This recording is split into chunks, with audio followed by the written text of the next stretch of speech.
A recordarle a los hermanos que estamos estudiando aquellas 6 doctrinas maravillosas que según la visión de Dios son rudimentos básicos, imprescindibles, salita de 5, ¿no? Esto que cuando usted entró a la iglesia pentecostal, ¿no? Por primera vez, y le dijeron vas a cantar, vas a tocar la guitarra, pero antes te vamos a enseñar esto que es primario, primario, primario de lo primario. O sea, no podés cantar si no sabés esto básico. Y claro, y en la medida que uno va estudiando un poco y va profundizando otro poco, claramente el infinito en sabiduría dijo que este era el rudimento básico. Y no sé, arrepentimiento de horas muertas nos llevó como 6 entregas, creo, de 1 hora y media más o menos, promedio, sin acabar el tema, evidentemente. Pero nos ha quedado claramente, creo que claramente establecido en nuestra cabeza lo que significa arrepentimiento y sobre todo arrepentimiento de horas muertas. De verdad que ha sido muy interesante. Y hoy tenemos que tomar la segunda doctrina mencionada en Hebreos 6, que tiene que ver con la fe en Dios. Y esto trae algunas complicaciones porque de alguna manera todo cristiano con lo primero que se cruza en su vida, en su nueva vida en Cristo, tiene que ver con la fe en Dios. Muchos hermanos dan por hecho de saber sobre la fe en Dios. ¿No? Usted sabe lo que es la fe. Sí, sí, la fe es esto, ¿no? Hebreo 11.1 te lo largan así, sa, sa, como, ¿no? Como patá de karateca, ¿viste? Sa, sa, sa. Y creyendo que sabiendo de memoria Hebreos 11.1 es pues la fe, la certeza de lo que espero, la convicción de lo que no veo. Aparentemente tenemos allí solucionado el problema. Ahora, esto pone un antecedente en nuestras mentes, esto pone un cierto reparo en nuestras mentes, no digo un prejuicio, pero por lo menos un bypass gástrico, ¿vio? Un tranquilizador de que podés comer, de que no vas a engordar, o sea, dale nomás que, usted me entiende, o sea, y la verdad es que si Dios lo puso ahí en Hebreos 6 como uno de los rudimentos básicos, vamos a ver qué tan básico es y qué tanto sabemos nosotros de la fe en Dios. Bueno. Claramente, usted sabe que nosotros somos de aquellos que agarramos la llave francesa y le damos un apriete a la tuerca, ¿no es cierto? Y créame que yo mismo me he sorprendido de los alcances que tiene esto y de lo maravilloso que es poder mirar la fe desde otra perspectiva de la que hemos observado. Nosotros hemos estudiado bastante sobre la fe en Dios, pero hoy vamos a darle un nuevo ajuste de tuerca para mirar la fe desde la perspectiva de Hebreos 6, donde Dios dijo que esto es básico, que esto es un rudimiento de los primarios y que nosotros tenemos que tener en consideración. Así que para los editores, segundo tema, segunda doctrina, Hebreos 6, versículos del 1 al 3, la fe en Dios. Vamos a recordar los textos básicos para comenzar a desarrollar el tema. ¿Está, Pablito? Bueno. La fe en Dios, Hebreos capítulo 6, versículo 1 al 3, dice así en el nombre del Señor. Por tanto, dejando ya los rudimentos de la doctrina de Cristo, vamos adelante a la perfección, no echando otra vez el fundamento de arrepentimiento de obras muertas, de la fe en Dios, de la doctrina de bautismos, de la imposición de manos, de la resurrección de los muertos y del juicio eterno. Y esto haremos si Dios en verdad lo permite. Entonces allí en el versículo 1 tenemos lo que ya hemos visto, el arrepentimiento de obras muertas, y ahora vamos a ver la fe en Dios. Correcto. Comenzamos a ver el segundo tema, como decíamos recién en Hebreos 6, la fe en Dios. Ciertamente este es un tema muy complejo para poder abordarlos en un par de horas, básicamente porque de alguna manera todos nosotros tenemos una idea básica, cabal, clara de lo que es la fe en Dios.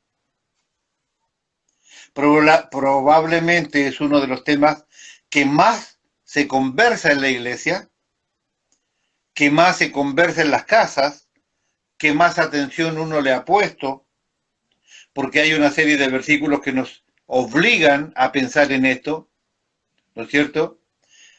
Para acercarnos a Dios es necesario creer que Él existe, saber que Él está, ¿no es cierto? Sin fe es imposible agradar a Dios, dice por allí. Entonces hay una serie interminable de versículos recurrentes que las iglesias y los púlpitos nuestros utilizan, que tiene que ver con la fe en Dios, que nos obligan a pensar un poquito en el tema. Entonces probablemente es uno de los temas con más se conversa en las casas, se revisan como aquellos lectores de las escrituras, ni siquiera hablo de estudiantes, solo de lectores de la escritura. Y es que con el tema todos tenemos cierto contacto ya desde el principio de nuestra fe. Nosotros hemos estudiado bastante sobre la fe acá en JRG. El tema es este. Si fuese un tema tan básico como nosotros creemos, dado que aquí en hebreo es algo tan elemental, tan rudimento de la doctrina de Cristo según Dios, si fuese tan básico, porque Dios lo mezcla en esta serie de 6 doctrinas importantísimas que tienen que ver con nuestra relación con Él y sobre todo con nuestro futuro eterno. Si fuese ya suficiente con lo que hemos visto y hemos estudiado durante mucho tiempo y cada hermano ha leído en su casa con respecto a la fe en Dios, si fuese suficiente con eso, ¿por qué Dios lo pone como un elemento básico a ser estudiado en Hebreos 6? Aparentemente, Dios tiene otra intención con esto. Dice, porque el Señor Jesucristo dijo, hablando de los tiempos finales, ¿hallará fe el Hijo del Hombre cuando regrese a la tierra? Lucas capítulo 18, versículo 8 dice textualmente, os digo que pronto les hará justicia, pero cuando venga el Hijo del Hombre, ¿hallará fe en la tierra?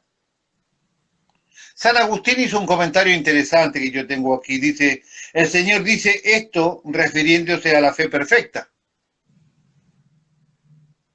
Porque esta fe apenas se encuentra en la tierra. ¿Cuál? Esta fe perfecta.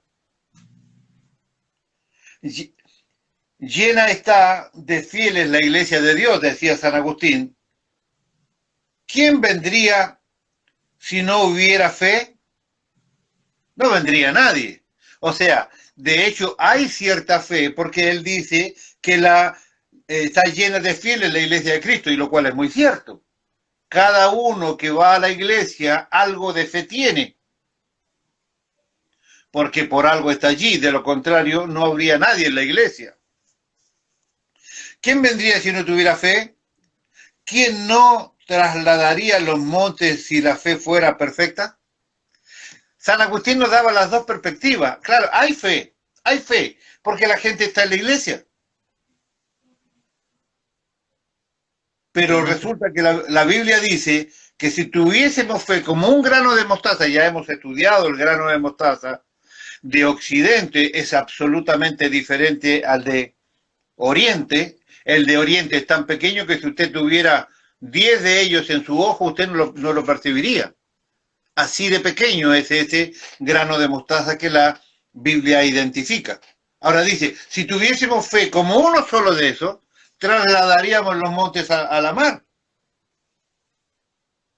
O sea, hay fe, según San Agustín, es cierto, porque está la gente en la iglesia, pero no hay una fe tan verdadera, cierta o perfecta, porque nadie puede trasladar los montes a la mar. De hecho, tenemos problemas no solamente para trasladar los montes, tenemos problemas para solucionar alguna situación económica, alguna situación matrimonial, alguna relación de padre e hijo, alguna relación interna de iglesia, alguna situación claramente puntual personal en lo económico, en lo afectivo. tenemos problemas con todo el tema de lo que se llama vida, porque no hay en nosotros una fe perfecta. Hay fe, pero hay que pulirla. Y seguramente, creo que una de las razones por las cuales está dentro de estas doctrinas primarias que debemos estudiar es que nosotros necesitamos potenciar, pulir, mejorar, acomodar, llámele como quiera, necesitamos nosotros modificar nuestra fe. Ya le di una de cal y le di una de arena. ¿Tiene fe López? Sí, cómo no, si está en la iglesia, toca la guitarra, canturrea y todo, cómo no, claro que sí.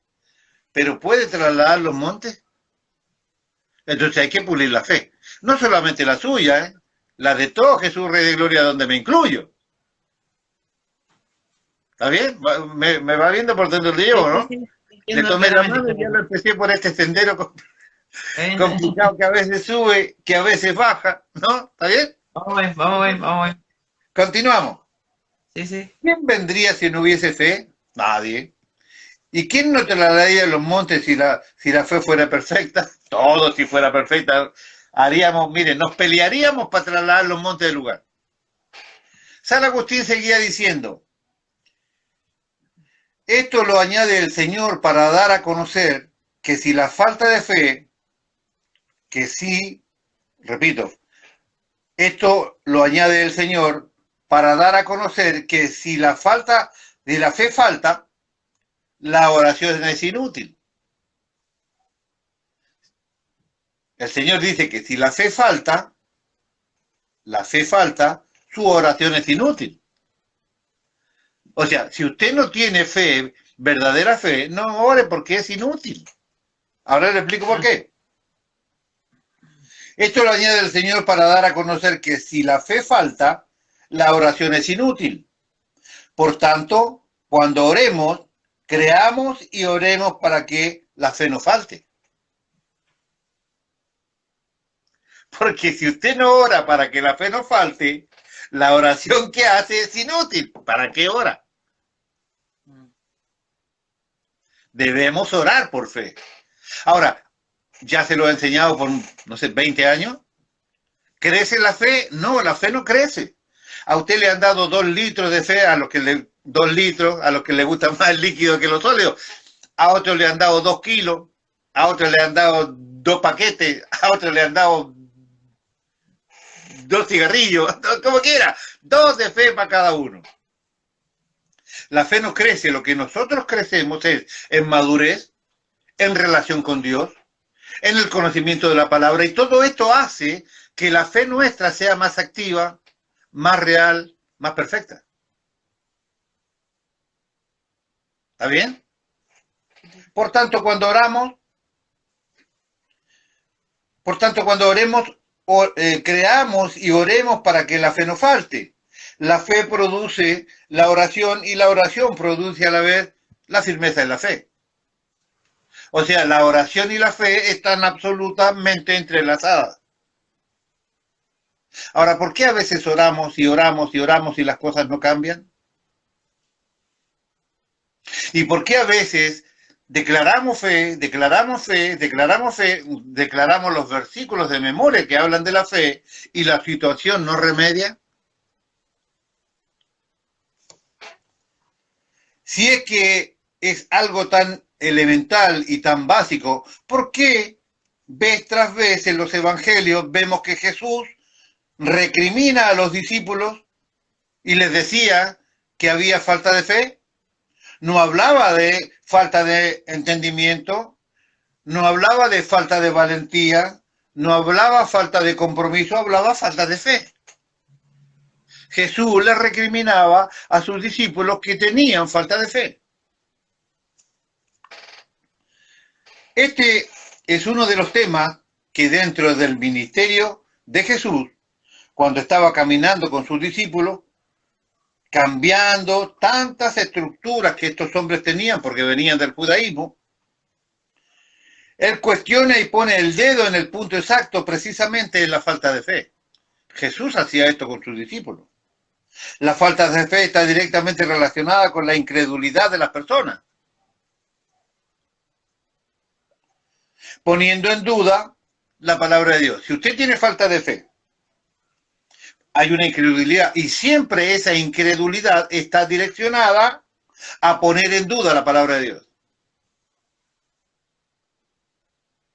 Si usted, por ejemplo, si usted cree que la iglesia no va a crecer, la duda no es contra el pastor, contra los líderes, contra los levitas, contra las damas, contra los varones, contra...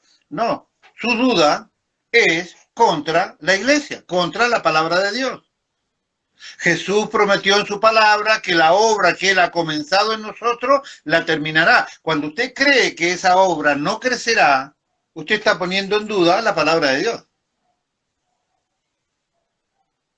Cuando usted ve que usted le predicaba a su familia, le ha predicado a su familia, y le ha predicado a su familia, y le ha predicado a su familia, y usted cree que su familia definitivamente no cambiará, definitivamente no conocerán al Señor, usted está poniendo en duda la palabra de Dios. Porque Jesús dijo, cree en el Señor Jesucristo y serás salvo tú y toda tu casa. O sea, pueden haber 1000 ejemplos que le puedo dar. La falta de fe está directamente relacionada con la incredulidad de las personas, quienes ponen en duda la palabra de Dios. Cada vez que nosotros dudamos de nuestra fe, siempre nuestro ataque, consciente o inconsciente, es en contra de la palabra de Dios. Y la palabra de Dios sabemos claramente que no cambia, que no falla, que Él es fiel, que Él es veraz. O sea, la Biblia se encarga de decir lo que es la palabra de Dios. Absolutamente válido. Usted piense que Dios no va a dejar de ser Dios por no cumplir la más leve de las promesas que nos ha hecho a nosotros. Si Él dice que voy a usar el mismo ejemplo, si Él dice que la obra que comenzó en mí la terminará, y yo estoy convencido que no será así, entonces Dios dijo algo que no era cierto, lo cual lo convierte en una mentira. Y el que ha mentido una vez en su vida no es santo, y el que no es santo no es justo, y el que no es justo no puede ser Dios. Dios no va a dejar de ser Dios por no cumplirme a mí, que dijo que la obra que comenzaba en mí la iba a terminar. No hay manera que Él deje de ser Dios por no hacer algo con este pobre muchacho llamado Luis. La falta de fe entonces está directamente relacionada con la incredulidad de las personas, poniendo en duda puntualmente, consciente e inconscientemente, la palabra de Dios. Hebreos 11:6 dice, empero sin fe es imposible agradar a Dios, porque es menester que el que a Dios se allega, crea que le hay y que es galardonador de los que le buscan. Efesios capítulo 2, versículo 8 dice, porque por gracia sois salvos por medio de la fe, y esto no es de vosotros, pues es un don de Dios. Y me voy a detener solo a modo de ejemplo, un minutito en este versículo de Hebreos 8. Aquí tengo, voy a leerle los demás.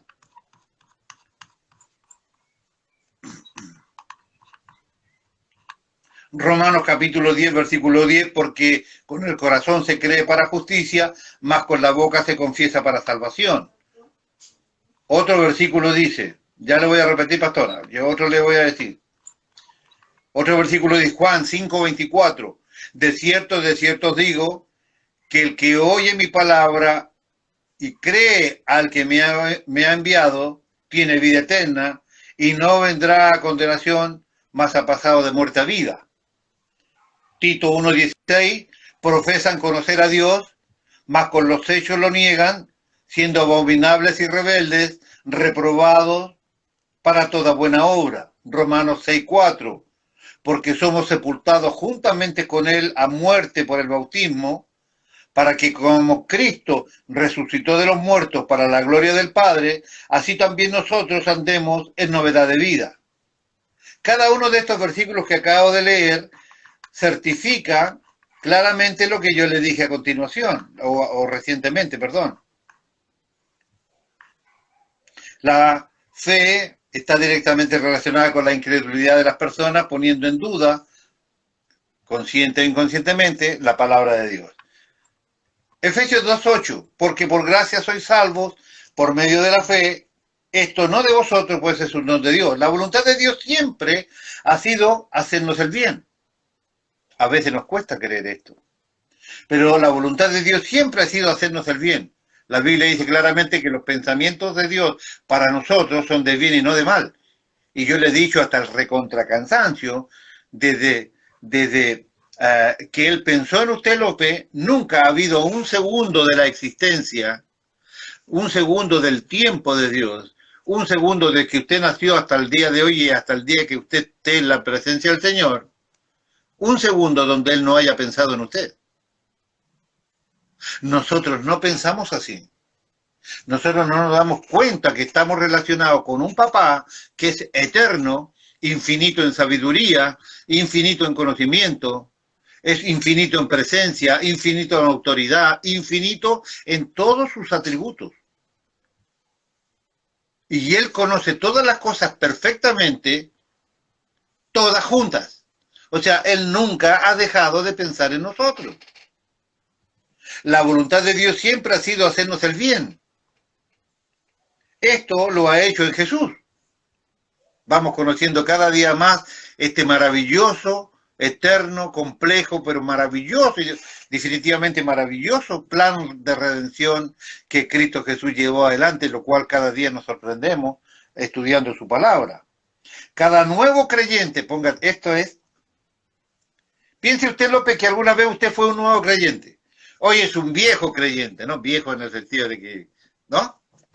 Usted es un viejo creyente, pero en un nuevo creyente, en alguien a quien usted le pudo predicar el evangelio en el laburo, en el remis que lo trae para la casa, a su pariente. Piense en uno, en un nuevo creyente. Mire lo que le voy a leer. Cada nuevo creyente es un trofeo glorioso que exhibe esta bondad divina que nos vivifica, que nos da vida, nos resucita y nos sienta en victoria y en gloria juntamente con Cristo. Cada nuevo creyente es un trofeo glorioso que exhibe esta bondad divina que nos da vida, que nos resucita y nos sienta en victoria y en gloria junto al Señor Jesucristo. Te lo voy a ampliar para que le quede clarito. Mire, el avance misionero del evangelismo aumenta la perspectiva de esta exposición maravillosa. Le voy a hablar y le voy a enseñar que la iglesia necesita misioneros, pero no va a ir tan lejos de misioneros, López. Póngame atención, por favor. El avance misionero del Evangelio aumenta la perspectiva de esta exposición maravillosa. Uno de los pasajes bíblicos más queridos y que a la vez sirve como base para la evangelización es el siguiente. Porque por gracia sois salvos por medio de la fe, y esto no de vosotros, pues es un don de Dios, no por obra para que nadie se gloríe. Estas palabras Pablo las resume todo lo que ha dicho hasta este punto, enseñándonos sobre la salvación, señalando que la salvación es la obra soberana de Dios y solo depende de la fe del pecador para hacerse suya. No depende nada más que del ser humano que pueda creer. No se necesita más que aceptar y creer. Si usted acepta, usted es dueño de todo lo que Dios ha hecho. Buenísimo. Le acabo de decir, no solamente usted pasa a ser un galardón que orgullosamente, entre comillas, Dios en su bondad presenta, esta es mi nuevo triunfo, esta es mi nueva gloria, esta es mi nuevo sabor de victoria, esta es mi nuevo complacencia. No solamente que lo expone a usted como nuevo trofeo de la bondad de Dios, sino que además en el mismo momento lo sienta junto a Cristo en los lugares celestiales con él. Buenísimo. Para alcanzar esto no depende nada más que el ser humano pueda creer.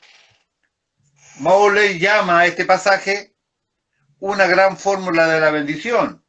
La gracia es la provisión que Dios ha hecho para la salvación del pecador, pues la situación de este es tan grave nuestra situación de pecado.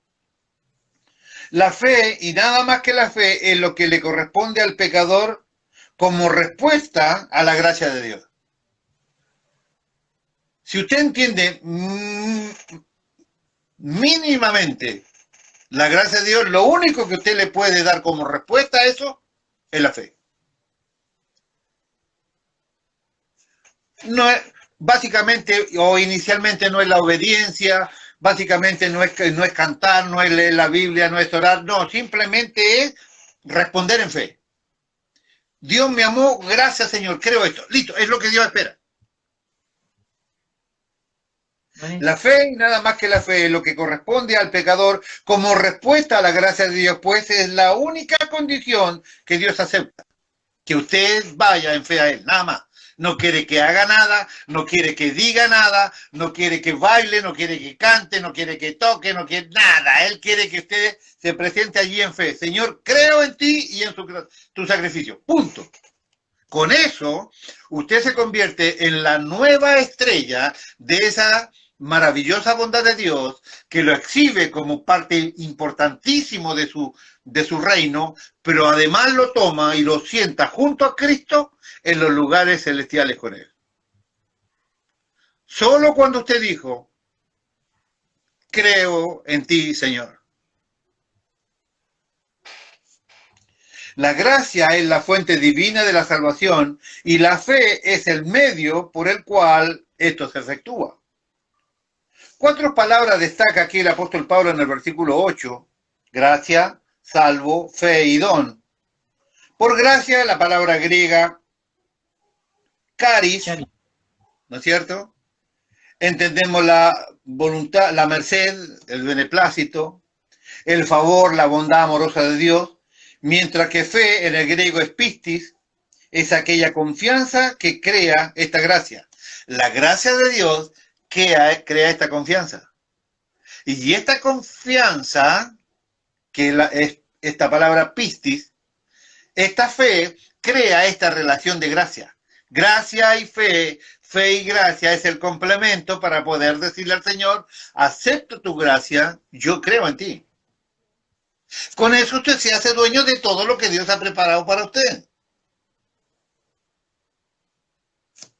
La salvación es el resultado de estas dos palabras, gracia y fe. Y viene como un don gratuito de parte de Dios y no por ningún mérito o esfuerzo del pecador, solo por haber creído. Acepto la gracia, creo en ti, creo en esta gracia y esto es lo que provoca la salvación y esta salvación es que provoca este don maravilloso que Dios nos ha dado. Las palabras traducidas, soy salvo, también pueden ser traducidas, habéis sido salvados, porque la estructura verbal del griego da a entender un hecho consumado, pero que el beneficiario de esa consumación continúa y continuará gozando de todos los beneficios por siempre. Nunca usted dejará de tener estos beneficios por haber creído. No importa si usted tropezó, no importa si usted pecó, no importa si volvió a ser reincidente, no importa, mientras usted siga creyendo, usted va a ser beneficiario de todos los beneficios que le ha dado la redención de Cristo, por haber aceptado la gracia y haberse acercado a Dios en fe. Esto, no de vosotros, a primera vista sugiere la fe, como parece lógico y correcto pensar que aún la fe proviene de Dios, que yo se lo he enseñado muchas veces. Por gracia soy salvo por medio de fe. Esto, la fe, no es de ustedes, es un don de Dios. Dios te ha dado fe. Hemos dicho que en hebreo dice que Dios, Jesucristo, es el autor y es el consumador de la fe. En él empieza y en él termina. No hay fe fuera de Cristo. Pero como el Padre nos dio a Cristo y como Cristo nos dio la justificación, todo lo bueno de él es mío y todo lo malo mío fue puesto en la cruz de Cristo para que él pagara el precio, entonces yo tengo el regalo de Dios que es la fe. Esto no de vosotros, a primera vista sugiere la fe como parece lógico y correcto pensar que aún la fe proviene de Dios. Nosotros no tenemos fe propia. Si tuviera fe como un grano de mostaza, trasladaríamos a los montes. Si usted tuviera $1.000.000, yo le pediría prestado. Evidentemente, si usted tuviera, indica que no lo tiene. Si tuvieras fe como un grano de mostaza, habla claramente que no tenemos aquella fe. ¿No es cierto? Necesitaríamos solo un grano de mostaza para hacer 2 templos.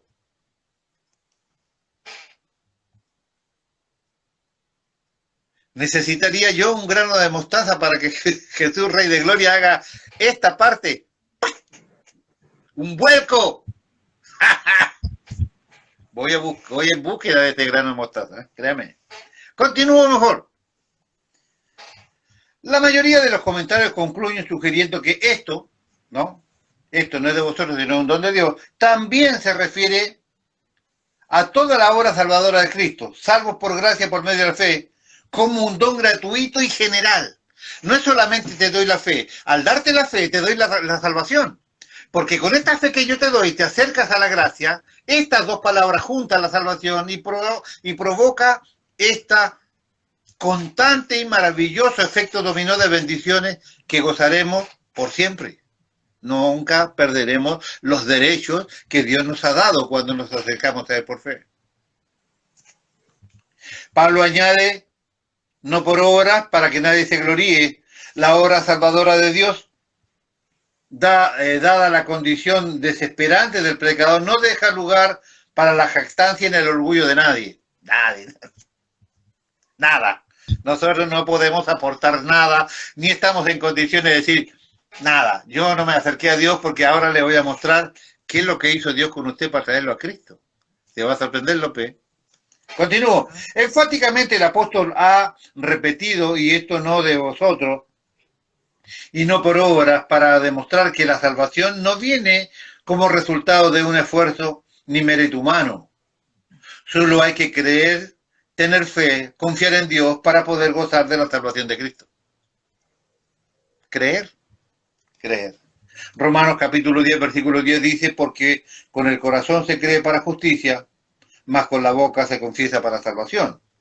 En los versículos 9 y 10 de Romanos 10 son de suprema importancia, contienen la base del primer credo cristiano. 1, hay que confesar que Jesucristo es el Señor. La palabra Señor es la palabra curios o Kyrios, también escrito al español. Esta es la palabra clave del cristianismo primitivo, ¿no? Su significado pasa por 4 etapas. No se olvide que todas mis claves conllevan la palabra curio, ¿no? Jesús es mi curio, ¿no es cierto? Jesús es mi Señor, pero le voy a mostrar qué es lo que identifica. Es como decir, Jesús es mi Jehová. No estoy confundiendo personas para aquellos rápidos de mente que de pronto dicen, ¿cómo? Si Jesús y Jehová tiene que ver con el nombre. Jesús también es llamado Jehová y no necesariamente son la misma persona. Esa será información de otra prédica, ¿me entiendes? Pero solo hago la aclaración a mi declaración. La palabra clave del cristianismo primitivo, curios. Su significado pasa por 4 etapas. Número 1 o 1A es el título normal de respeto, como en el español es señor, en el inglés es sir, en francés es monsieur, y en el alemán es Herr, ¿no? ¿De acuerdo? Herr Hitler, señor, ¿no? Bueno. Número 2, era el título que se aplicaba al emperador romano. Tercero, era el título de los dioses griegos y romanos que se colocaban ante el nombre. Por ejemplo, Curios Serapis, ¿no? Señor Serapis. D o 4, en la traducción griega del Antiguo Testamento, Curio es la traducción normal del nombre Yahvé o Jehová. Los primeros cristianos iban a la muerte con tal de no confesar que el César era el Curio, porque solo aplicaban este título a Jesucristo. Morían por eso. De hecho, en los libros que tenemos aquí, sobre los mártires, ¿no? ¿Cuánta gente decía, quieres salvar tu vida? Di que César es Curio. Ya, y listo, nos vamos todos para casa. Pero decir que César era Curio, para ellos era decir, Jesús no es el Señor. Y ellos morían por decir Curios es Cristo o Cristo es Curios. Morían por eso nuestros hermanos. Cuando llamamos a Jesús Curios, no solo lo confesamos como el Señor de nuestras vidas y supremo Dios de nuestras vidas, le estaban equipando o comparando al emperador o a los dioses griegos, sino también con el mismísimo y único y verdadero Dios, a quien se debía absoluta obediencia y culto reverente. O sea, decir que Jesucristo es Curios era ponerlo idénticamente a la par de Jehová. No había diferencia alguna cuando se hacía esa declaración. Llamar Curios a Jesús era reconocer y confesar su divinidad absoluta. Lo primero para ser cristiano es el sentimiento de que Jesucristo es supremamente único y es nuestro Dios. Eso es lo básico para empezar a ser cristiano. Lo primero para ser cristiano es el sentimiento, saber, sentir que ese es mi Dios. Número 2. Lo primero era que había, ¿no es cierto?, que creer, ¿no es cierto? Segundo, hay que creer que Jesucristo ha resucitado. La resurrección de Jesucristo es una parte esencial del credo cristiano. El hecho más importante en la historia de la humanidad es la resurrección de Cristo. El hecho más importante en el plan redentor de Dios es la resurrección de Cristo. ¿De qué hubiese servido de que Jesucristo dejara su divinidad, se hiciera hombre, viniera a morir aquí, hubiese vivido todo ese tiempo sin pecado, hubiese muerto en la cruz y latigado por los romanos y todas las fechorías que le hicieron?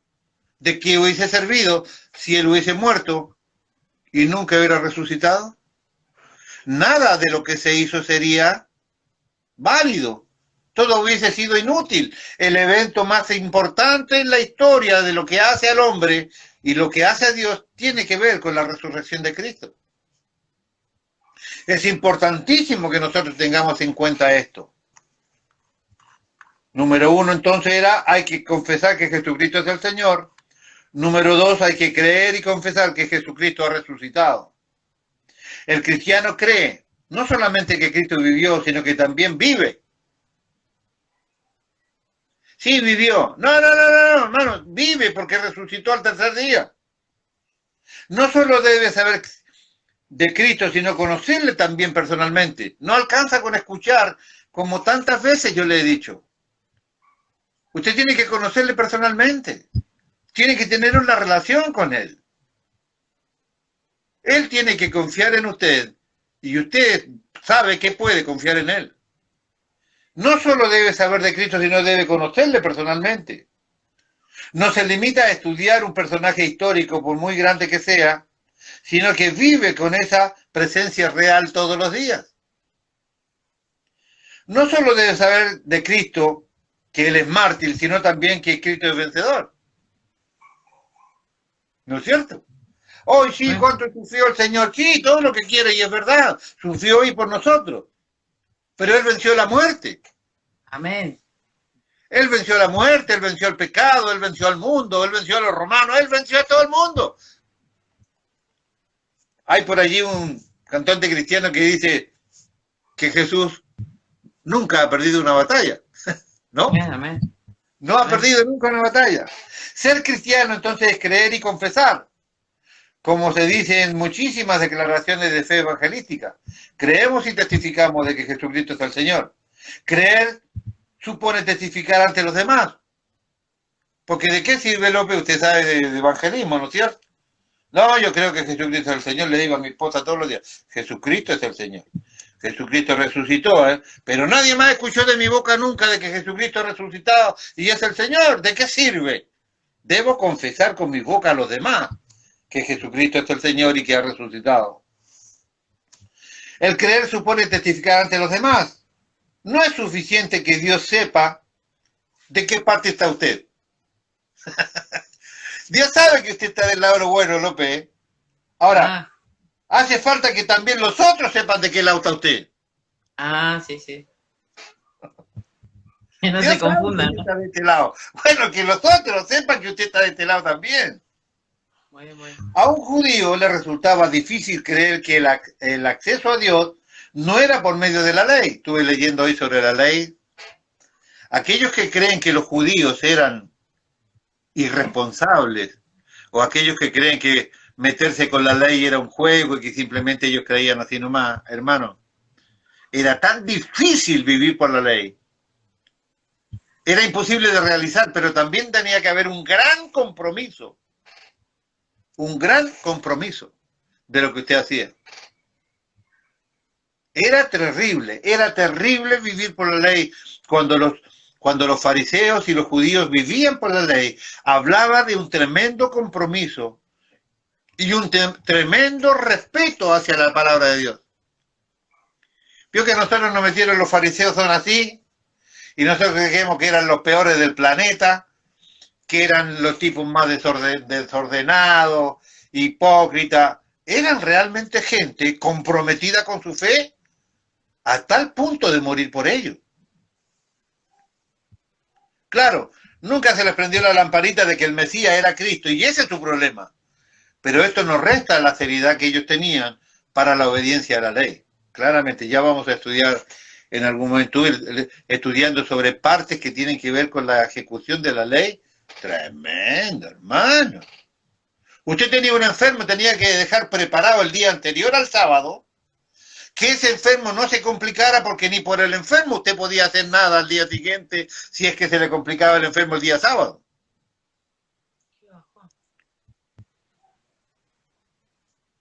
Si usted sabía que venía el día de reposo, usted tenía que tener la precaución de dejar la luz prendida, porque usted no podía prender la luz el día sábado, ni apagarla. Y si usted se le escapó la tortuga y no prendió la luz, usted pasaba todo el fin de semana a oscuras, porque usted no podía prender la luz.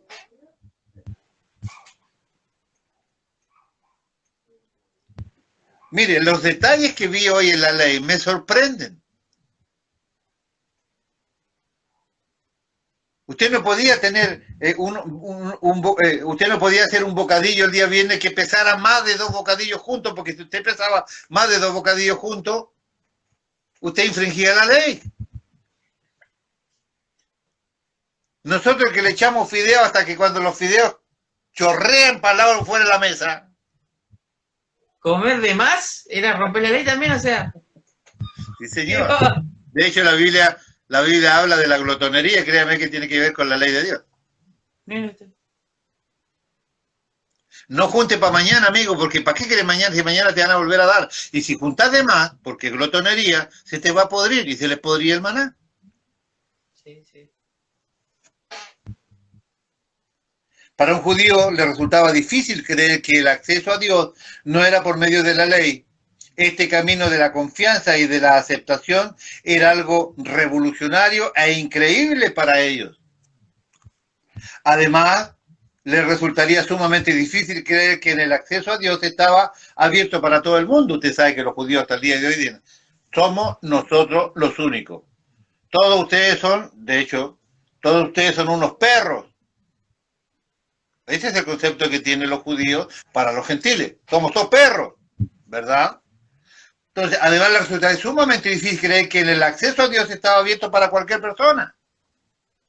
Le parecía que los gentiles no podían estar en la misma posición que un judío. ¿Cómo? No, imposible.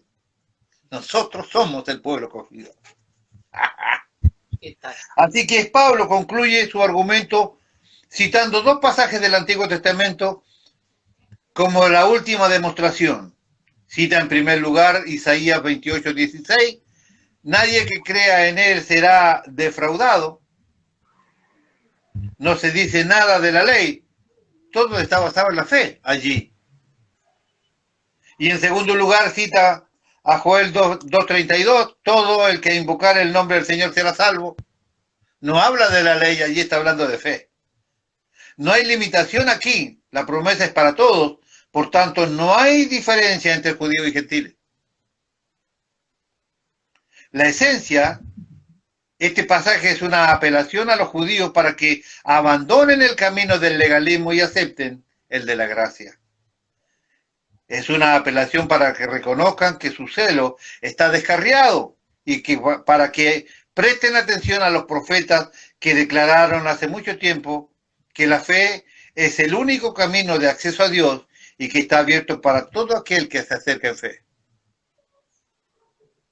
Juan 5:24, de cierto os digo que el que oye mi palabra y cree en él, que me ha enviado, él tiene vida eterna y no vendrá a condenación, más pasado de muerte a vida. Solamente tiene que creer. Usted está muerto en este instante, cree en esa gracia y usted pasa automáticamente a tener vida y a tener vida eterna. Así de simple.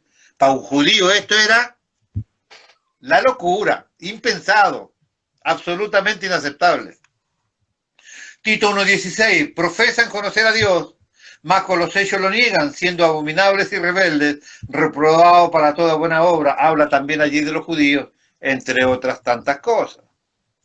Romanos 6:4, porque somos sepultados juntamente con él a muerte por el bautismo, para que como Cristo resucitó de los muertos por la gloria del Padre, así también nosotros andemos en novedad de vida. Ponga atención, y aquí se pone bueno. Los cristianos han escrito cantidad interminable de libros sobre la fe. Usted va a una librería cristiana y va al anaquel de la fe, tiene libros de todo porte, color, letra. La fe de aquí para allá, la fe de allá para acá, la fe de este, la fe del otro. La fe en todos los idiomas. Desde comidas que aparecieron hasta milagros que caminaron. La fe tiene libros. El asunto es este. El hecho de que las personas entiendan lo que es la fe no significa que la utilicen. Es como cuando alguien dice, quiero entender la justicia y se lee todo el libro de Romanos 3, 4 veces, pero esa persona nunca vive en justicia. Es como que yo lo que decía recién, leí un montón de ejemplos que tenían que ver con la ley. Yo conozco un montón de la ley, pero yo no vivo por la ley. El hecho de entender algo no significa que lo estemos viviendo. Acá ya se puso complicado, don Luis, y perdóneme, que me sale, ¿me entiende? O sea, me sale nada más, de adentro. Escuche. El hecho de entender algo no significa que lo estemos viviendo. Esto pasa con todo. También, por ejemplo, con el arrepentimiento de horas muertas. Hemos entendido claramente lo que es el arrepentimiento de horas muertas. Hemos entendido claramente lo que significa arrepentimiento. Cambiar mi modo de pensar. Si yo cambio mi modo de pensar, cambio mi sentir. Si cambio mi sentir, cambio mis pasos. Y si cambio mis pasos, cambio yo de vida. Ahora, todo el mundo entiende esto, pero ¿cuántos han cambiado su forma de pensar? Dejé yo de tener los conflictos que tenía antes de entender lo que es arrepentimiento de hora muerta. Sigo teniendo los mismos conflictos. Significa que entendí lo que es el arrepentimiento de hora muerta, pero no vivo por ello. Porque si yo aprendí lo que es el arrepentimiento de horas muertas, automáticamente mi vida se tiene que volver una vida de paz. Todos los líos que yo tenía antes desaparecieron, porque yo cambié mi manera de pensar. Es más maravilloso recibir y aceptar toda esta bendición de Dios que seguir complicado con mis propias historias. Tengan yo razón o no, tengan razón los otros o no. ¿Qué es más importante? Gozar de todos los beneficios de Dios. Ahora, escuche, el hecho de entender algo no significa que lo estemos viviendo. Esto pasa con todo, también con el arrepentimiento de horas muertas, por ejemplo. Para poder exponer este tema es necesario revisar qué es doctrinalmente la fe. Hay un punto que es más importante que entender la doctrina de la fe, y es alcanzar a vivir por la fe que profesamos. Pues, nosotros, Pablito, usted te la tiene que bancar porque usted es el que veo, no veo a otro. Encima la Núñez se esconde allí que no la veo. Nosotros podemos entender y de hecho nosotros estamos llamados a explicar un montón de cosas a los hermanos. Lo hemos hecho 1000 veces y lo vamos a hacer otras miles de veces, ¿no es cierto? Ahora, es más importante que poder entender, es poder vivir de esta fe.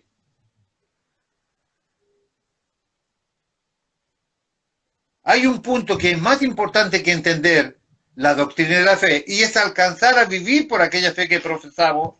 Este punto ciertamente es crítico, aún que es un tema tan básico en la iglesia de hoy, según Hebreos 6. No es, puche, está puesto, lo teñí de gris, mire. De gris lo teñí, mire. No es fácil encontrar gente de fe en las congregaciones nuestras el día de hoy. Repito, y me hago cargo de lo que escribí aquí. No es fácil encontrar gente de fe en las congregaciones en el día de hoy. No es fácil encontrar fe fluyendo en la vida de las personas y en los hogares cristianos y en la vida de los hermanos en los días de hoy. No nos quedemos en la superficie de lo que es la fe. El tema no es quedarse con esa fe de salvación del principio, que ya hemos aceptado todos, la cual se nos predicó, la cual recibimos y la cual experimentamos, sino que tenemos que abrir nuestro corazón, porque es ahí donde la fe quiere llegar al corazón de los hombres. Tratemos de abrir nuestro corazón como niños que nunca han escuchado este tema, que nunca hemos estudiado este tema, que nunca nos han hablado de este tema, para ver lo que no vimos en otras ocasiones cuando nos hablaron de la fe. Esto me hace recordar mucho, yo siempre deseé volver al seminario. Pero volver al seminario como que yo no sé nada, no leí nada, no estudié nada, estoy vio 0 km cuando usted está allí sin la hoja totalmente en blanco. Siempre yo dije, me gustaría volver al seminario, pero como un tipo nuevo, que no sabe nada, con un corazón y una mente totalmente abierta para poder conseguir aceptar y aprender todas esas verdades que por distintas causas se me pasaron por alto. Porque hoy soy un tipo maduro. Cuando era jovencito era arrogante, quisquilloso, era rencilloso, no me aguantaba la pluma en el hombro. Escúchame, ahí nomás yo sacaba el nunchaku y, ¿me entiendes? Hoy tengo un criterio tan diferente de la vida, tan diferente de la familia, tan diferente de mi esposa, de los comportamientos que un ser humano tiene. Tengo un concepto diferenciado totalmente de la vida en general, que con este criterio me gustaría ir al seminario. Y con este mismo criterio de una mente limpia, sin prejuicios, sin escudos levantados, con una mente y un corazón abierto, ese que yo les pido a mis hermanos que enfrentemos este nuevo estudiar de la fe, para que podamos aprender, como dice acá, lo que antes no vimos, lo que se nos pasó, lo que no alcanzamos a captar, pueda ser captado por nuestro corazón y puesto en él por el Espíritu Santo de Dios. Por eso empecé diciendo al principio, todos diremos, sí, no, sobre la fe yo ya leí, sobre la fe yo ya estudié, oh, el pastor Luis ya nos enseñó, no, todos tenemos ya como cierto escudito, ¿no? No digo ese escudo romano largo, pero el del Capitán América, ¿vio? Ese redondito chico, que como mínimo ese, levantado porque ya sabemos algo de la fe. El desafío es que abramos nuestra mente y nuestro corazón, enfrentemos este nuevo tema como si nunca hubiésemos estudiado de él, para que no hayan prejuicios que no nos permitan captar todo lo que Dios nos quiere mostrar. ¿Qué es aquello que todavía me falta entender sobre la fe? Para no solo entender el asunto y poder exponer el tema de la fe, sino vivir verdaderamente con una fe de Dios que pueda ser un testimonio para mi vida y para nuestras generaciones. Yo quiero tener esta fe verdadera en mi vida para ser un testimonio para mis hermanos, para ser un testimonio para mi familia, para que cuando yo me muera diga, no, ese hombre tenía, loco, verdadera fe, ¿no? Miraba la vida y miraba la palabra y miraba la iglesia y miraba la congregación con una verdadera fe. Esa es mi meta y esa es mi invitación para todos mis hermanos. Es en pocas palabras, es lo más importante. Podríamos haber hecho una presentación absolutamente teológica en cuanto a la fe, la cual ya hemos hecho en otros estudios. No queremos hablar de la doctrina de la fe, sino que podemos ver la fe de forma práctica, vivencial, de lo que es la fe en nosotros. Que me sirva para vivir el Evangelio. Que me sirva la fe para solucionar mis problemas, que me sirva la fe para bendecir a mi hermano, que me sirva la fe para que la obra de Cristo crezca, que me sirva la fe para que todos los días hayan personas que sean esos nuevos triunfos, esas nuevas personas que son tan importantes, que la gracia de Dios lo pueda presentar como esta nueva adquisición de gloria que son los nuevos creyentes, y que estas mismas personas sean sentadas junto a Cristo y puedan vivir desde allí la nueva vida, ya no mirando de abajo hacia arriba, sino puesto en los lugares celestiales con Cristo y mirar desde arriba la perspectiva que tiene Dios para mirar hacia abajo. Ese es el desafío. Revisaremos la palabra de la doctrina de la fe. No queremos hablar de doctrina de fe. Revisaremos la palabra buscando detalles y perlas que están en las Escrituras. Luego podremos ver ejemplos prácticos de lo que es la fe, con la finalidad de que nuestro corazón y nuestro entendimiento puedan vivir esto que es tan básico, pero que es tan profundo a la fe, es tan profundo a la vez, que es la fe en Dios. Porque parece simple, pero créame que ya lo que hemos visto ya nos pone cierta complicidad, ¿no es cierto? Bien, quiero empezar esta noche leyendo Romanos, dejando en claro que debemos oír como niños atentos a la voz de Dios. Escuche con mucha atención, tratando de encontrar el código que trae la letra de Dios escrita. Hay un código allí, hay un chip allí, hay una clave que Dios le manda a través del Espíritu Santo para que usted case esa revelación de Dios y la pueda atesorar en su corazón. Escuche con mucha atención, tratando de encontrar el código que trae la palabra de Dios escrita, para que ese código sea activado por el glorioso Espíritu Santo. Así nuestra mente y nuestro corazón crecerán en la fe, para poder agradar a nuestro Dios. Sin fe es imposible agradar a Dios, dice Hebreos capítulo 11, versículo 6. Pero sin fe es imposible agradar a Dios, porque es necesario que el que se acerca a Dios crea que le hay y que es galardonador de los que le buscan. Recordando que la fe viene por el oír y el oír la palabra de Dios también. Por favor, hermanos, abra hoy su entendimiento para oír atentamente. Pablo nos comenzará a abrir el tema de la fe y luego iremos a los evangelios y posteriormente podremos sacar conclusiones valiosas, todos juntos, en función de la verdadera fe en Dios. Romanos capítulo 1, versículos 16 y 17. Vamos a leer primero la versión 60 y después voy a leerle en otra versión, que es la versión, la Biblia textual, cuarta edición. Interesante lo que le voy a mostrar. Ponga atención, López. Mire de dónde lo trajeron. López, acuérdense. Romanos 1, 16 y 17. Porque no me avergüenzo del Evangelio, porque es poder de Dios para salvación a todo aquel que cree, al judío primeramente y también al griego. Porque el Evangelio de la justicia de Dios se revela por fe y para fe, como está escrito, mas el justo por la fe vivirá. Mismo texto en la Biblia textual, cuarta edición. Porque no me avergüenzo del Evangelio, porque es poder de Dios para salvación a todo el que cree, al judío primeramente y también al griego.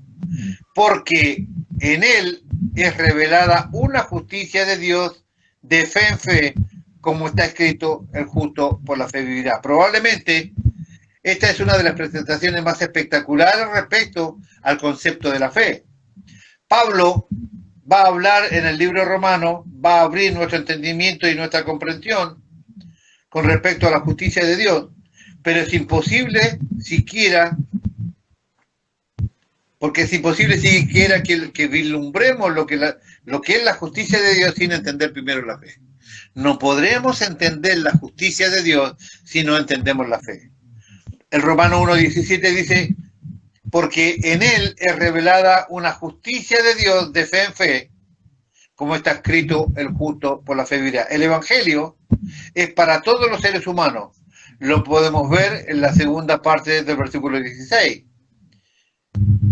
Evangelio poder de Dios para salvación a todo aquel que cree, al judío y también al griego. Sin embargo, para que el Evangelio funcione requiere dos condiciones. Número uno, la primera condición es creer. Este creer es determinante y es fundamental. Hechos 16:30 Y conduciéndolos afuera le dijo, señores, ¿qué debo hacer para ser salvo? Contestaron ellos, creen en el Señor Jesús y será salvo tú y tu casa. La primera condición para este versículo que se aplica a los judíos primeramente y también a los griegos debe ser, el evangelio debe ser creído. La segunda condición es que haya arrepentimiento. Marcos 1.15 diciendo, el tiempo se ha cumplido, el reino de Dios se ha acercado, arrepentidos y creer en el evangelio. 3.16 de Hechos dice, por la fe en su nombre, a este que vosotros veis y conocéis, le ha confirmado su nombre, y la fe que por él ha dado a esta completa sanidad en presencia de todos vosotros. Versículo 19. Así que arrepentidos y convertidos para que sean borrados vuestros pecados, para que vengan de la presencia del Señor tiempos de refrigerio. Todos nosotros ya sabemos que Dios siempre ha tratado con la humanidad a través de ciertos pactos. El concepto del pacto es muy interesante y muy particular. Más adelante vamos a hablar un poquito sobre los pactos, realmente muy impresionante. Para poder articular este pensamiento y del conocimiento del Señor, nos requiere entregar, es importante entender un pacto, siempre se realiza entre dos personas, entre dos facciones o entre dos puntos. El Señor nos está diciendo que el Evangelio ha sido salvación para todos los seres humanos, pero este Evangelio tiene dos condiciones. Debe ser creído y aceptado primeramente y también debe haber un arrepentimiento. Nadie que cumpla estos dos conceptos podrá claramente aceptar esta salvación de Dios. Ahora, usted es evangelista. Sí. Cuando usted predica, ¿de qué predica? De Jesús. Le cambio la pregunta más fácil. ¿Qué es el evangelio para usted? Jesús, ya lo estudiamos con usted. Bien, ¿qué es predicar el evangelio? Predicar a Jesús. Sí, es cierto, pero yo se lo voy a presentar de una manera diferente hoy y usted me va a decir, tiene razón. ¿Predicar el evangelio no es predicar sobre un pacto? Ah, sí, obvio. Sí, sí, sí. Predicar el evangelio es predicar sobre un pacto. Ahora, si nosotros predicamos sobre un pacto, ¿estamos haciendo evangelismo? También, sí. ¿O estamos haciendo educación cristiana? No, porque entraría en el pacto. Estoy siguiendo el hilo, ¿eh? Si yo digo creo y digo sí, entré en el pacto. Correcto. Tengo la fe para creer. Pero ese evangelizado, ¿entendió lo que es un pacto? Ponga atención, López, no se agarre el hilo ahí, no lo largue. Escuche. El Señor nos está diciendo que el evangelio ha sido salvación para todos los seres humanos, pero este evangelio tiene dos condiciones. Número uno, de ser creído y aceptado, como ya hemos visto antes. Número dos, debe haber un arrepentimiento. El tema del arrepentimiento lo vimos bien detallado en el estudio anteriormente de arrepentimiento de obras muertas. La semana pasada recién hemos terminado. En pocas palabras, en estos dos primeros temas, arrepentimiento de obras muertas y fe en Dios, está la base total de la salvación. Si hay arrepentimiento y hay fe en Dios, todo el planeta hecho. ¿Vio que no es tan complejo? Es arrepentirse y cambiar de manera de pensar y aceptar la gracia de Dios y entender que no podemos hacer nada por ello, solo tenemos que aceptarlo y se acabó nuestra problemática existencial. Usted tiene vida eterna, ha cambiado su destino eterno. Y no estamos hablando de cuánto hizo, cuánto va a cantar, cuánto va a diezmar, cuánto va... Nada, usted simplemente cambió su destino eterno cuando aceptó el cambio de mente y cuando aceptó el ofrecimiento de Dios. Cambió su destino eterno, porque después cambió su destino eterno, porque previamente cambió su manera de pensar y porque cambió su relación con Dios, es que usted canta, compone canciones, está en la música, predica, ministra, ¿me entiende? Es el resultado de estas dos primeras cosas, los que nosotros después hacemos en la iglesia. Veámoslo de manera negativa. Si usted no cambia de manera de pensar, y usted no cambia su relación con Dios, usted no podría hacer lo que hace. Este es un aliento, porque si usted lo hace, es porque de alguna manera ya cambió parte de su manera de pensar y ha cambiado su relación con Dios. Por eso es que usted puede hacer lo que hace.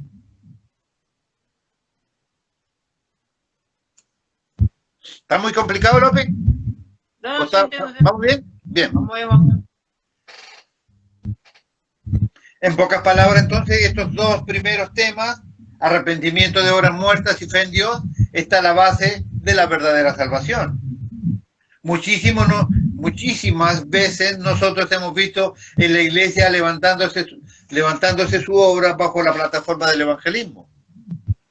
Yo estoy seguro que no hay una sola congregación en la tierra que no considere que el evangelismo como algo fundamental e importante. Todas las iglesias van a decir, sí, el evangelismo es absolutamente importante.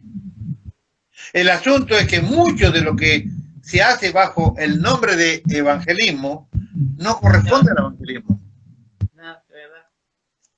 Ahora entiende por dónde lo llevo, ¿no?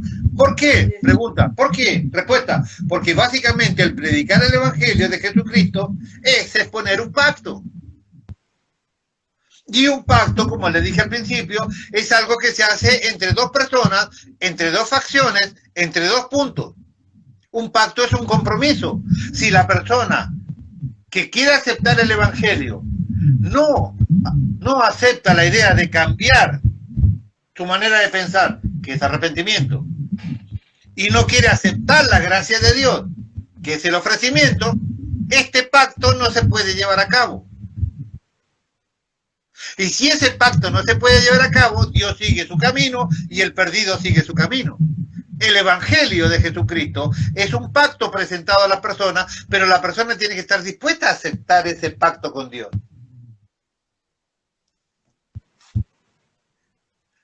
¿Va entendiendo cuántas veces vimos llegar a gente supuestamente a la iglesia arrepentido? ¿Nunca aceptaron el pacto? ¿Nunca cambiaron de mente? ¿Nunca aceptaron los lineamientos del Señor como mandamientos? Porque no cambiaron de mente, siguen pensando de la misma manera. Y nunca aceptaron el ofrecimiento completo que Cristo hizo por ellos. Ese pacto nunca se llevó a cabo. ¿Se va entendiendo que le voy mostrando un montón de gente que nunca se arrepintió de sus pecados?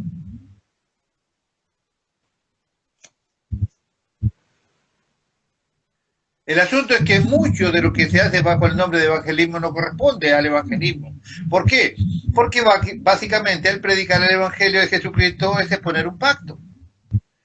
Este pacto, en el caso de la salvación como tal, tiene condiciones.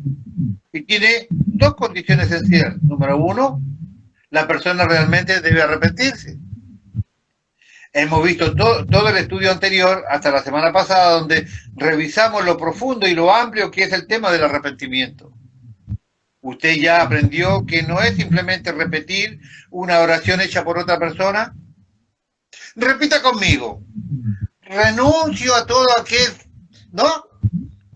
Me declaro libre de esa repetida de una oración de otro que ni siquiera entiende, porque alguien que viene, por ejemplo, a mí me hicieron repetir una oración así, yo venía del ateísmo, o sea, para mí no había Dios, no había Virgen, no había santo, no habían cardenales, no había nada, y a mí me dijeron, repita conmigo, renuncio a todo pacto que yo hice con el enemigo, si yo no creía que existía el enemigo. Yo no existía para mí el enemigo, ni existía el amigo tampoco. Sin embargo, me hicieron repetir una oración que había inventado otro, que yo repetí como un loro paraguayo, ¿me entiendes? O sea, no había ninguna conciencia en eso. No estaba el entendimiento que yo tenía que cambiar de manera de pensar y que yo tenía que aceptar la gracia de Dios que me daba para que este pacto, Dios y yo y Dios, pudiésemos hacer un convenio donde yo iba a ser el beneficiado. Pero para ser beneficiado tenía que aceptar las condiciones que Él me ponía. Tan así que yo estando en la iglesia, yo engañé a mi esposa. Había entendido el muchacho y dice, no, era lo mismo, nada más que acá habían más damas juntas que las que yo veía en el mundo, ¿me entiendes o no? No había un cambio de pensamiento. No había una manera nueva de pensar. Nunca se había realizado ese verdadero pacto entre dos partes, Dios y yo y Dios, donde yo aceptaba las condiciones y Él me aceptaba a mí como, ¿no? Yo te acepto como soy, pero yo quiero que vos me aceptes a mí con esto. Nunca me dijeron nada de eso. Me hicieron repetir una oración de otro. Usted ya aprendió que no es simplemente repetir una oración hecha por otra persona, que no es llorar un poquito por todo lo que hizo, que no es solo sentir dolor por el pecado, ni tampoco repetir una fórmula determinada. Si usted quiere vida eterna, tiene que venir todos los días a la reunión. Puede venir a esta reunión y puede ir a la de la iglesia de al lado y seguir siendo el mismo tipo que nunca se arrepintió en su vida.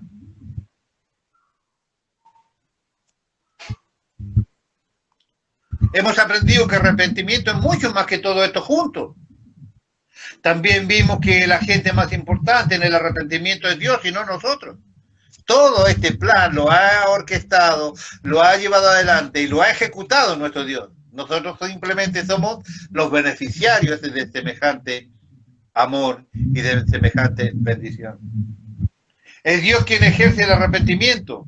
Él es quien ha preparado todo para que simplemente nosotros pasemos rápidamente por este maravilloso proceso llamado arrepentimiento y así seamos pasados de muerte a vida. Número 2, el segundo punto es definitivamente creer. Cuando estamos hablando de creer, estamos hablando de fe, irremediablemente. Estos pactos que Dios ha hecho hasta el momento son 7. ¿Habrá algún otro, López? No, no hay ningún pacto más. Ya estos son, te digo porque algunos por ahí se dicen, no, voy a esperar el próximo, a ver qué onda. No hay más pacto ya, no hay más. Primer pacto, esto solo a modo de información, llamado pacto de Adán o adámico, está basado en Apocalipsis 3, perdón, Génesis 3, del 15 al 17. Pacto adámico fue el primer pacto que Dios hizo con el hombre.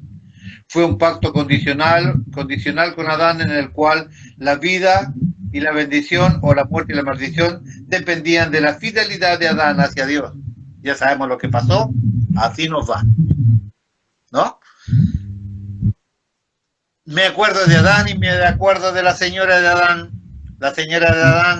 y de Adán por obedecer a la señora y la señora, me acuerdo de ella. Fue un pacto condicional con Adán, en el cual la vida y la bendición o la muerte y la maldición dependían de la fidelidad de Adán hacia Dios, y ya sabemos lo que pasó.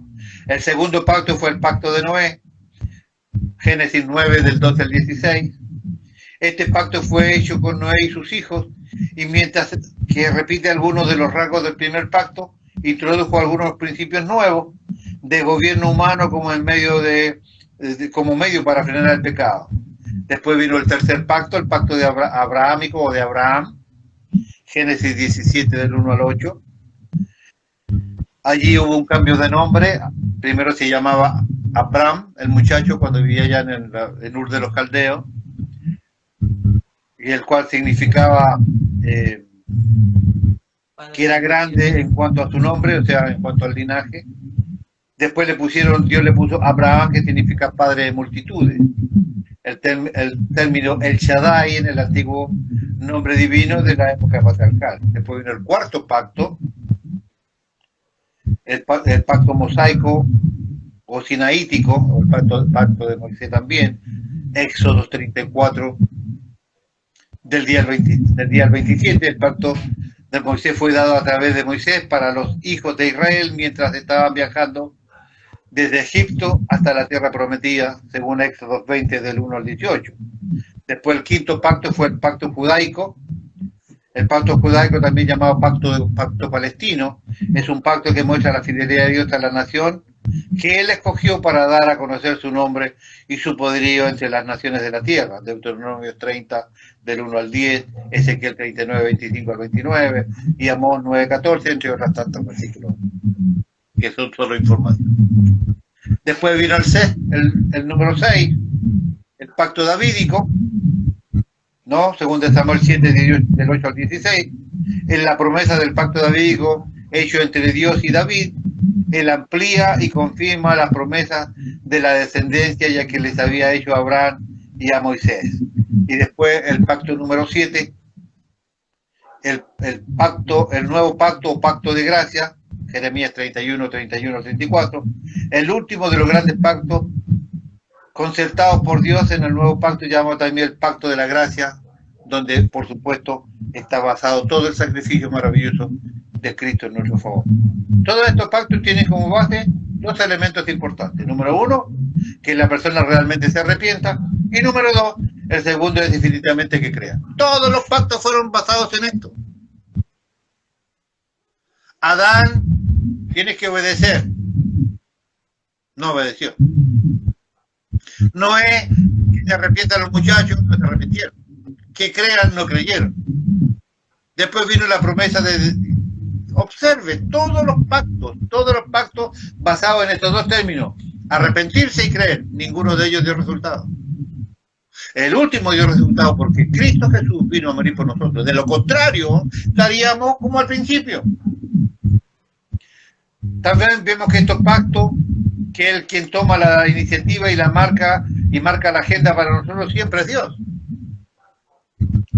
Es Dios quien se acerca y nos dice, quiero hacer un pacto contigo otra vez. De la misma manera que lo hizo con Abraham, lo hace con nosotros hoy. Dios hace pactos con nosotros todos los días. Juan 6:44 dice, ninguno puede venir a mí si el Padre... Escuche, esto me despelucó. Esto me despelucó. Escúcheme, López, por favor, te lo pido. ¿Qué hora es? Las 9 ya. Uy, 6:44. Juan 6:44, pastora. Ninguno puede venir a mí si el Padre que me envió no le trajere, y yo le resucitaré en el día postrero. ¿Sabe cómo dice la Biblia textual, cuarta edición del mismo texto, Pablito?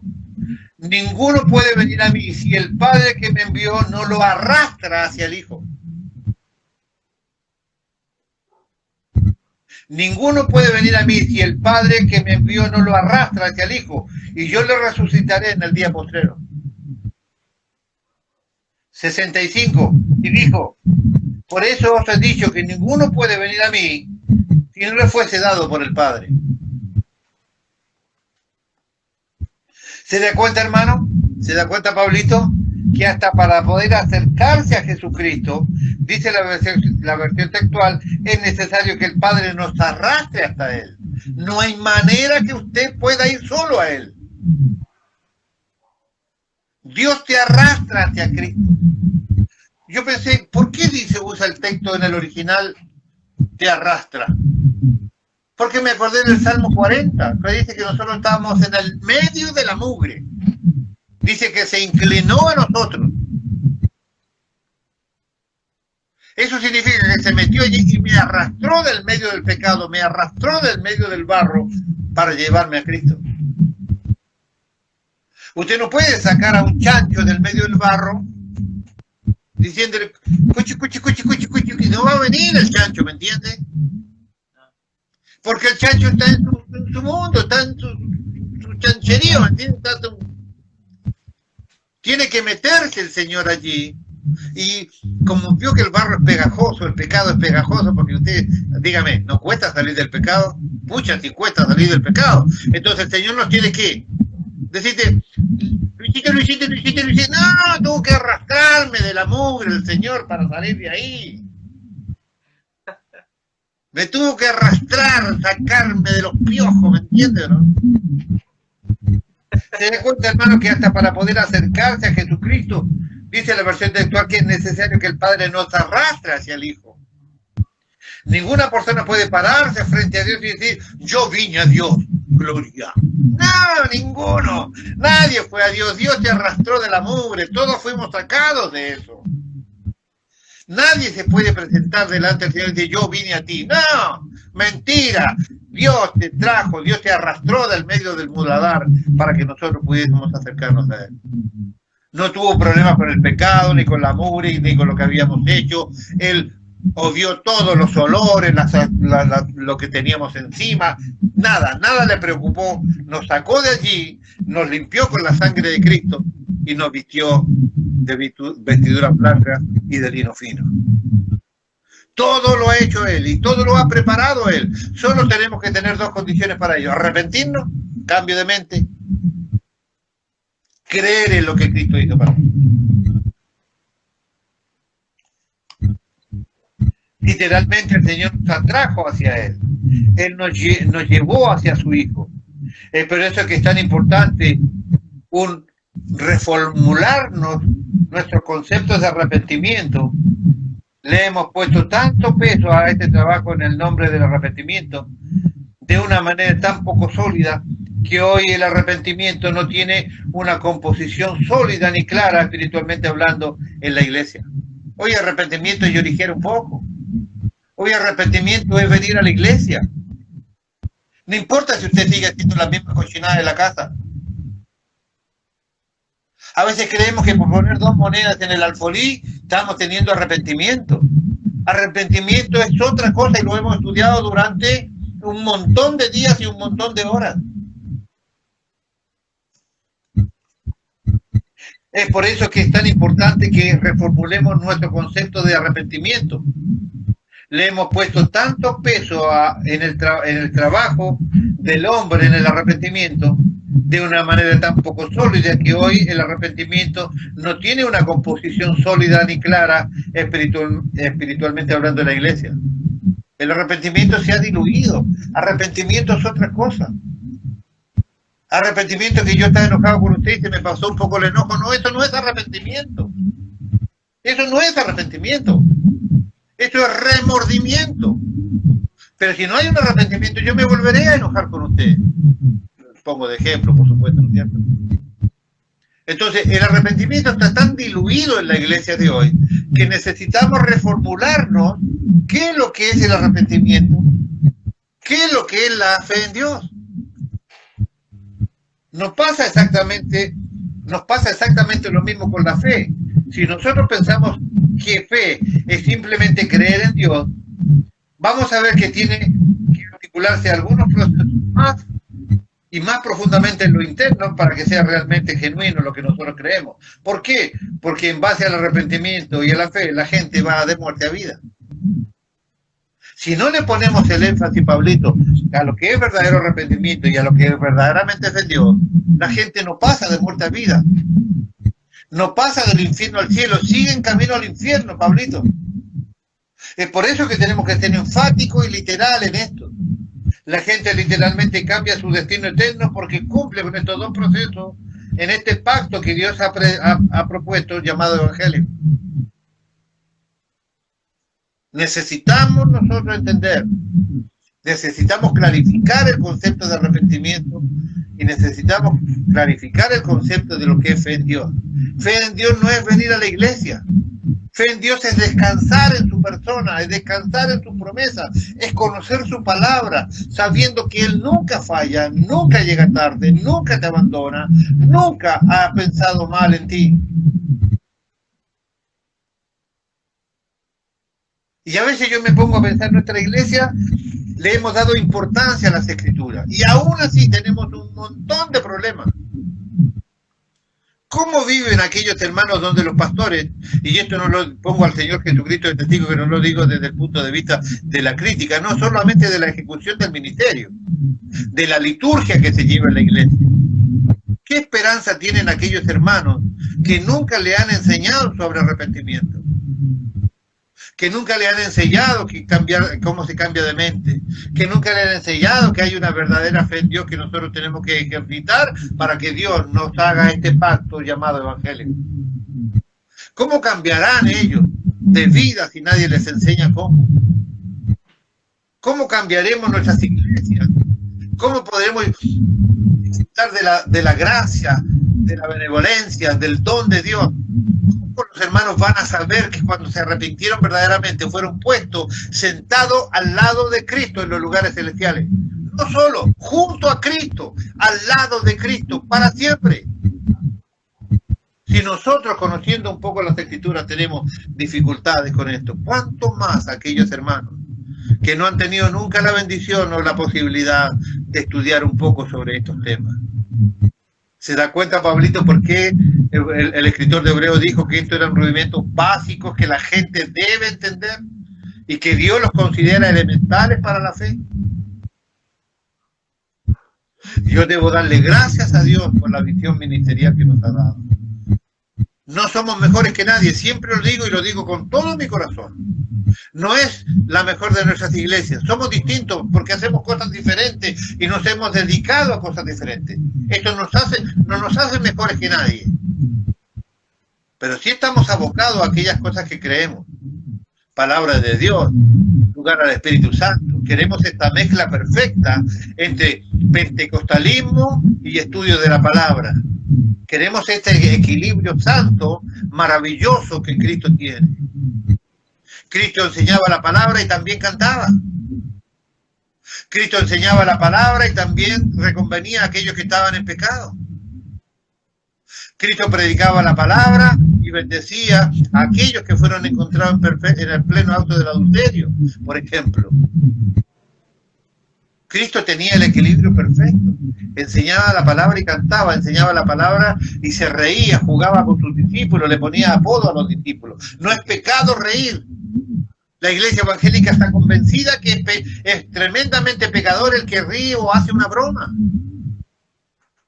Pareciera que mientras más huevos pisamos, más santos somos. No es así la vida, ni es así el cristianismo. El cristianismo es libertad en Cristo del pecado, es libertad en Cristo de la carne, es libertad en Cristo del mundo, es libertad en Cristo del diablo. Ya no somos más esclavos de nada. Todo esto lo conseguimos por la gracia de Dios y lo practicamos cuando hemos cambiado la manera de pensar y cuando hemos aceptado este maravilloso regalo que Dios nos da en su gracia, que es la fe en Dios. Aquí dejaremos y aquí continuaremos para la próxima. Pero créame que esto se va a poner mucho, mucho más bueno que hasta ahora, Pablito.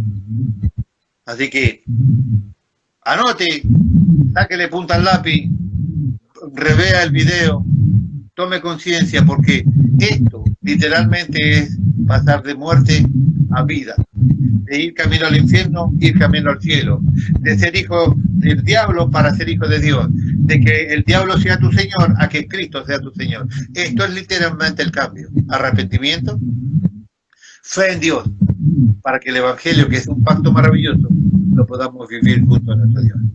Bendiciones para todos y los veo el próximo viernes, Dios mediante, para seguir con esto llamado la fe en Dios.